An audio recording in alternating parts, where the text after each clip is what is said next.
Après le temps de l'analyse, le temps des grandes manœuvres est lancé depuis le début du mois de juin dans les gorges de l'Arly pour un chantier de taille XXL sur l'ensemble de la zone sinistrée.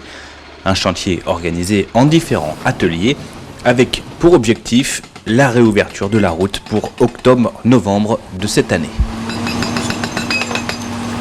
On a l'atelier le plus important, on va dire, qui consiste à réaliser à recreuser le lit de l'Arly en rive gauche de la vallée, de façon à travailler le plus au sec possible pour pouvoir réaliser la chaussée.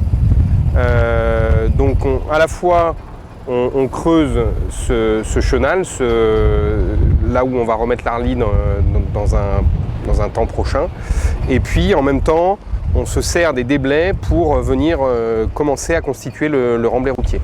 En parallèle du déblaiement de la zone, une vraie stratégie de réutilisation des matériaux a été mise en place, que ce soit pour les bois et bien sûr pour les dépôts de la crue, dont 80 000 m3 seront utilisés en remblai pour le corps de chaussée de la nouvelle route. Sur certaines couches de la chaussée, on a besoin de matériaux particuliers.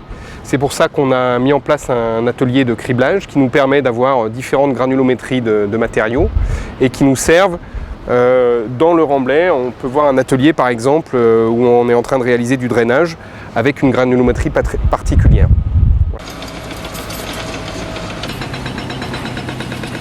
L'autre enjeu majeur du chantier sera, dans un second temps, en 2016 probablement, le réaménagement total du secteur des seuils à l'entrée de la zone de replat de Moulins-Ravier, des seuils qui auront un rôle essentiel pour le maintien d'un équilibre en amont et en aval de la zone, ceci pour les prochaines années.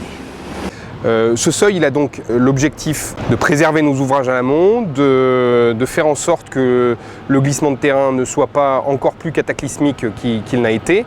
Et il permet également de conserver une plage de dépôt au niveau de la zone de Moulins-Ravier.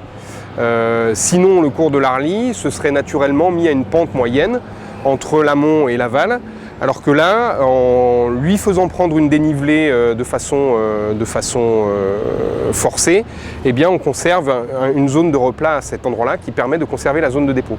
Cette zone de dépôt, elle est essentielle puisque c'est à cet endroit que les matériaux qui sont charriés depuis l'amont viennent se déposer.